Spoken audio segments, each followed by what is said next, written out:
This week on the Unabated podcast, Gina Fiore sits down with South Point Studios' own Alexandra White to talk about her career in sports betting, her process, and so much more. It's a great show. Let's get to it. If the guy goes unabated, that's the new word, unabated. That's too big a word. That's like mayonnaise. I'm assuming that's the biggest word I know. Hi, I'm Gina with Unabated, and today I'm talking to Alexandra White. Alex won the 2022 Station's Last Man Standing football contest. She tied for the 2023 Station's Last Man Standing March Madness contest. She's an on-air host at South Point Studios, the on-field MC for the Las Vegas Aviators, and she is a third-generation Las Vegas odds maker. Hi, Alex. How are you Hi, doing? Gina.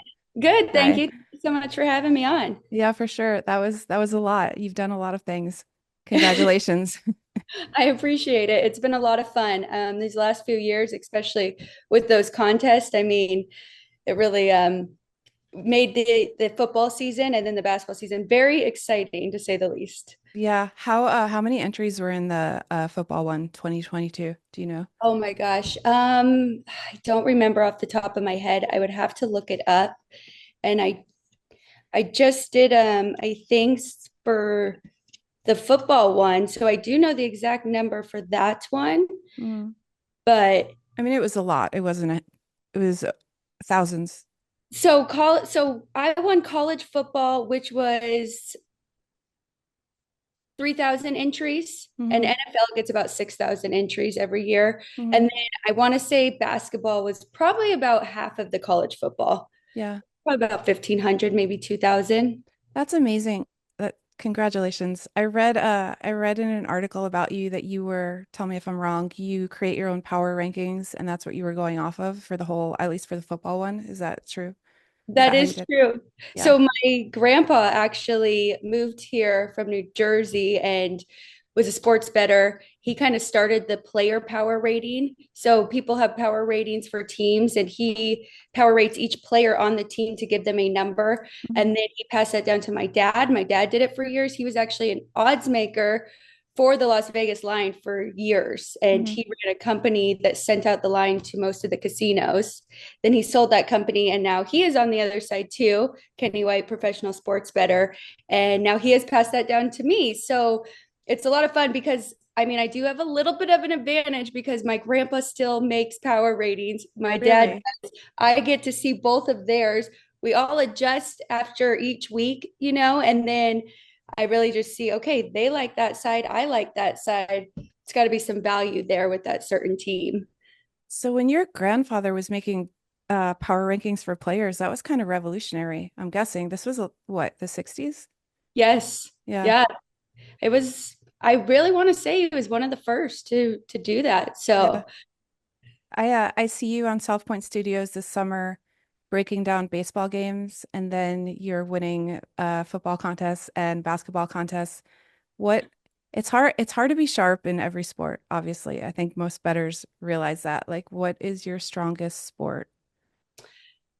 I would say football and hockey, actually. Oh, I really like hockey, but I'm a totals bettor. I like to find the advantage there. So I like hockey because it's pretty straightforward, right? You're getting 5.5 to 6.5. And then if you have two teams that are very defensive minded, and you can find great value going in the under, and then vice versa. So hockey definitely with the totals, and then college football really getting into the sides. I mean, my dad has always taught me you're looking for dogs and unders. mhm. And college football, if you can find some dogs that you think are going to win outright and you're getting 6.5 points, I mean, that's definitely my favorite bet to try and Mhm. find. How much time do you put in behind the scenes working? Like, how much time do you put into research? A Let's take lot. college football. Like, how much time do you put in? And when do you start? What month are you starting? Oh my gosh. So right now, Jeff Parles and he host Sports by the Book with me at South Point Studio. We have just started going through NFL divisions and breaking down each team in the division. We have Mhm. two more to go, and then I'm going to jump in head first into college football. So I would say in about 2 more weeks. Yeah, not even 2 weeks. We'll be done with that one. So in a week. And we just did a preview of the games of the year that Chris Andrews, the sportsbook director at South Point Studio, he put out 100 games of the year for college football. And I hosted that with him and Vinny. And we had a professional sports bettor, Paul Stone, on. Mm-hmm. Great find. If you can find that on YouTube, it was a really good episode. But that had me already jumping into college football, kind of really looking at the coaches carousel again, wrapping that up, getting my spreadsheets good. And then after I finish those two NFL, I will be going player by player for each team. Where do you find what is your main source for finding information online? Because there are a lot of outlets that are giving out data and it's not always correct. Well, I would say I use football reference, basketball reference, like those a lot to get the stats because you can get totals, you can get per 40 minutes in basketball, like things like that really help you narrow down on how that player plays. Yeah, I would say that's the best. I like Vegas Insider in the sense of going team by team, and they have a really good list of their games if they covered the spread or went over or under. So I think that's a really good one to look for trends. And then, yeah, I mean, really kind of just keeping track by yourself. Once you are doing power ratings, there's no letting up. So, you're checking box scores and everything daily. So you're kind of keeping up on your own at that point. Are you looking for college football for the small teams? Are you looking at their local news outlets for information? Are you doing it for like injury information or anything? Absolutely. Yeah. Absolutely. That is one little nugget that people really should know because, and my dad has always told me that too. He's like, just read articles, find out who the beat writer is, and then try and gather as much information as you can. And that's tough. Baseball is the toughest sport for me, to be honest. So, and that when you really have to dive in, right, with knowing all the pitchers and then the relief pitchers and the closers. So there's a lot that goes into baseball. That's why I find that one the toughest. Yeah, I don't know who said it, but I remember hearing that with WNBA, especially because they weren't flying private, if you could find which team's like flight was delayed or which team, their flight was canceled, they had to take it the next day right before the game or something like that. Like it could really be valuable information, but it was just something you got to just take one step out of the box to think about, which just isn't obvious until you hear it. And then you're like, oh, that makes sense. Exactly. My dad says that too. He's like 80% is like numbers and math and 20% is science and everything that you put in with. And then there's also angles you have to look at with the revenge factor and what game is up next for that team. Are they going to, take this team lightly because they're prepping for Alabama up next, So there's so much that goes into it. And you asked me how much time I put in. It's a lot of work. I mean, I want to say like 8 hours a day. Have my computer out, at least trying to be working on something. Yeah, it is a lot of work. And then on top of that, you're on air. So you have to just be on top of current events, sports current events. So there's a lot of information that you need to know and be able to give out on the fly. I'm not great at that, but yeah. I watched and you're good at it. And how long have you been doing that? How long have you been on air?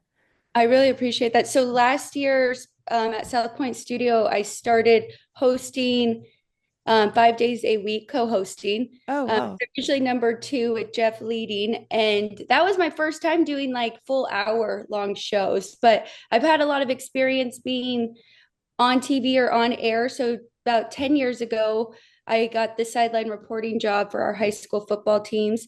We would showcase 2 teams a week called Thursday Night Lights. So that was my first experience, mostly just, intros, interviewing the coaches, fun little sponsor bits, and then end of the game trophies. And then I got the MC job for the AAA team here in Las Vegas. Started at Cashman Field when they were the 51s. Yeah. And then we moved over in 2019 to the Las Vegas ballpark, one of the best minor league ballparks in the country. I started doing that full time. So that's about 70 games. It's not on TV necessarily, but you're in front of thousands of people and we have a big board up there that we have a camera following us around. So I think that experience helped me a lot to prep for this now being in studio. Was sports media always on your radar, or was it just something that kind of fell into your lap? So I cheered at UNLV Oh. for 5 years. And then I started coaching. I was the assistant coach, like right when I finished helping them.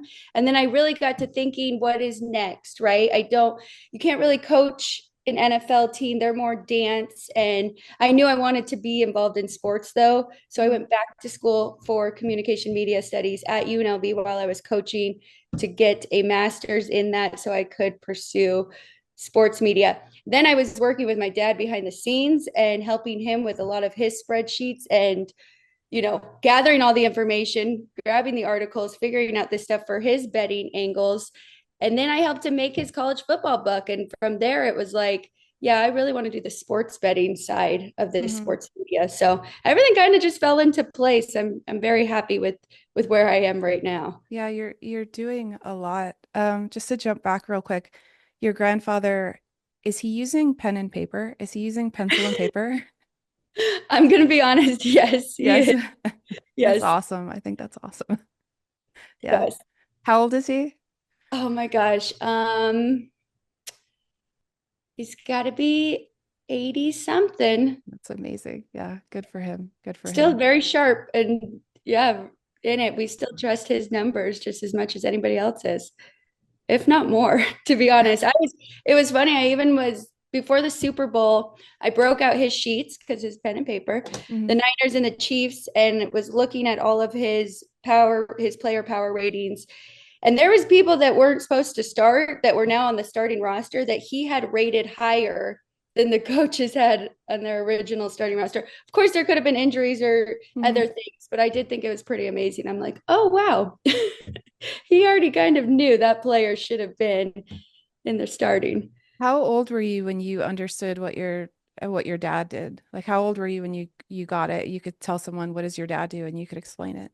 Um, Honestly, high school, I knew sports betting and could explain it pretty well. I would say college, I really understood like the spread, the Mhm. total, and all of that even more. I mean, I remember even from when I was cheering and coaching, and of course, you can't bet on NCAA sanctioned sports. So not in like a betting sense, but just like Mhm. in a playful and like cheerleaders would always ask me like, what's the spread? Is UNLV supposed to win? Or, I mean, we weren't very good back then. So it was how bad is it going to be Yeah. kind of thing, how like kind of prepping.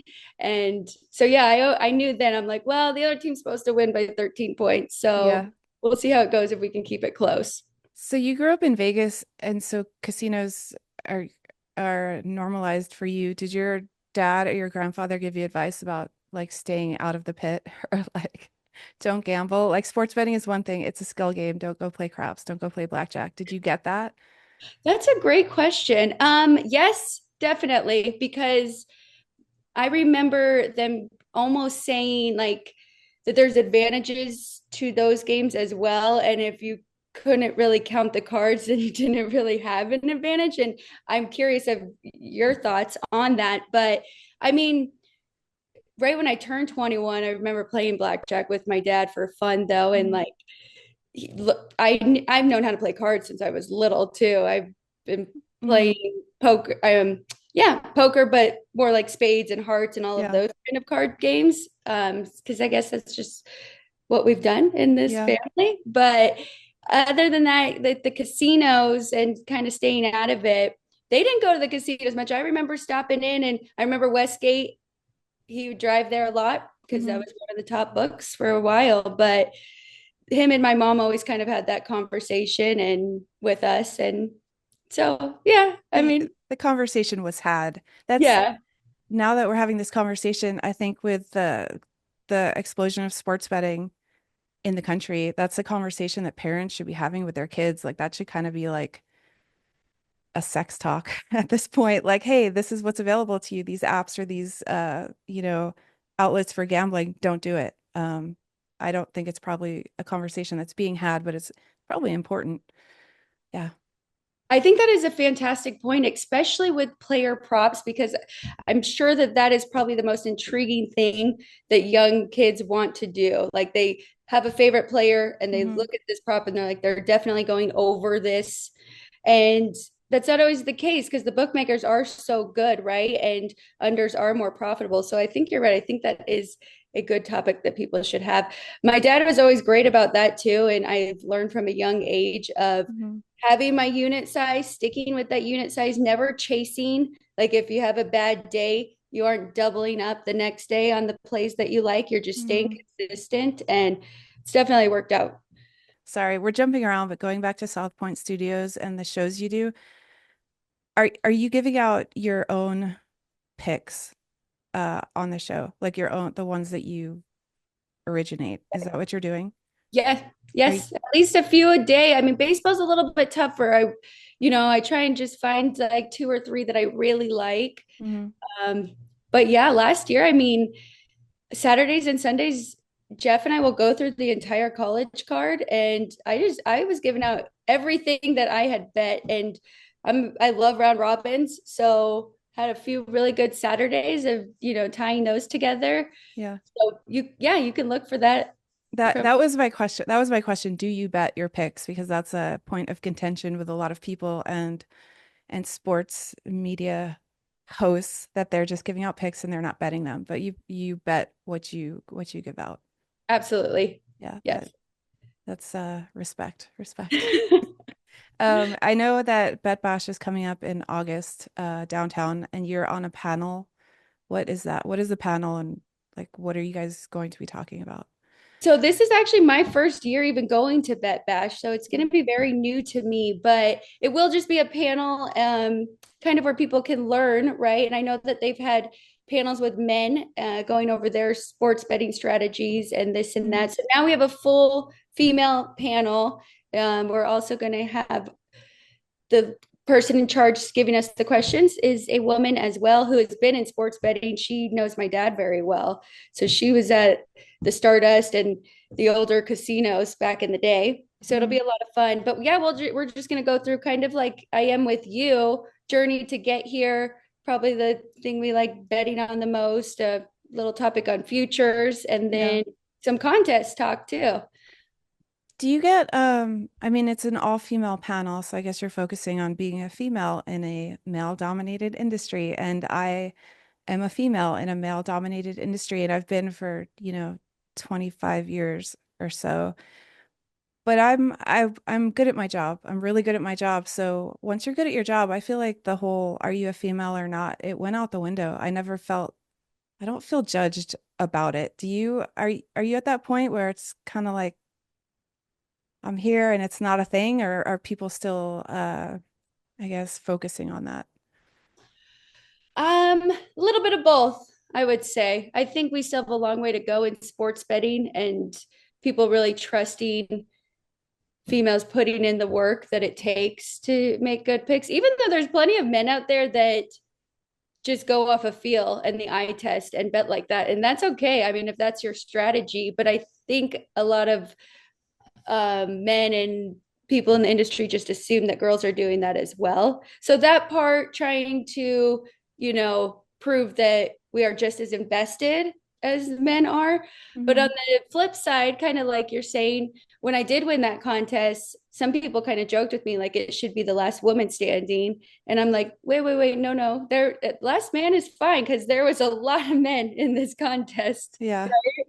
So I don't know. Yeah. It goes both ways a little bit. Yeah, some people are super sensitive. Maybe the last person standing. I'm fine with the last man standing. It's totally fine. Yeah. You brought up a good point though, because sometimes people will put down female sports betting influencers for giving out picks that they didn't really invest time into. They're just giving out what they feel like is a good bet. But on the flip side, there's just as many men doing that. Like most of them, most of the women and the men, like it's fair game. So as many sharp men there are out there, there are more men in it for entertainment, let's say, which is fine, but Yeah. they focus on the woman giving out the picks and it's not being sharp and whatnot. So No, that's a valid point, and I completely agree because I know some really good sports bettors mm, um, that just bet from watching, and they do a very good job, especially baseball. I find that is the sport that people do better on it almost if you do too much research and too much work, you know what Mhm. I mean? But I know some guys that kill it in baseball and they're really just following and kind of going off of their gut instinct, but Mhm. that's okay for them, which should be okay for some women if they're doing the same thing. Yeah, when I bet baseball, mostly I was live betting. And I was just sitting at home live betting, and I didn't know any of the players. I didn't know anybody pitching. I didn't know, I mean, I could recognize names, but I was just live betting. I'm just comparing prices. There was nothing to it. I wasn't doing research on the side. I just found some soft books, which makes life easier. Yeah, I don't originate. I wouldn't know where to start, to be honest with you. And I know it's a lot of work. It is a lot of work. Like you said, you put in 8 hours a day.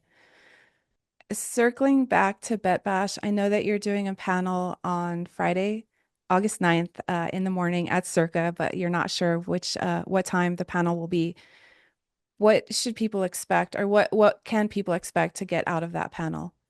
So the time will be released, I think, sometime this week. So by the end of July, you will know what time that is on August 9th. I'm really excited. I'm excited just to be invited to go there. I have a lot of knowledge that I can share. I've learned a lot through some of the best in the industry between my grandpa, my dad, and then now working at South Point under Chris Andrews and Vinny and some of the best bookmakers there. So really, I just want to share what I know and really the power rating system and how people can do it themselves and follow these teams throughout the season and adjust and hopefully make some people some money. I hope you get into that. I hope you get into how you make your power ratings. I would go to that. I would go watch. I should go down there and watch that. Yeah. I will be down there for Bet Bash. There's one thing that we were just talking about, the speed networking event that Bet Bash does every year. I don't know if you plan to go to that, but you definitely should because you sit down for about 5 minutes with random other participants at Bet Bash, and you get to meet them and talk, network for 5 minutes, and then move on to somebody else. It's really I had a good time, but it's also just it's a good networking event to meet new people and probably meet people before your panel on Friday because I think Friday's the last day of Bet Bash. Pretty sure.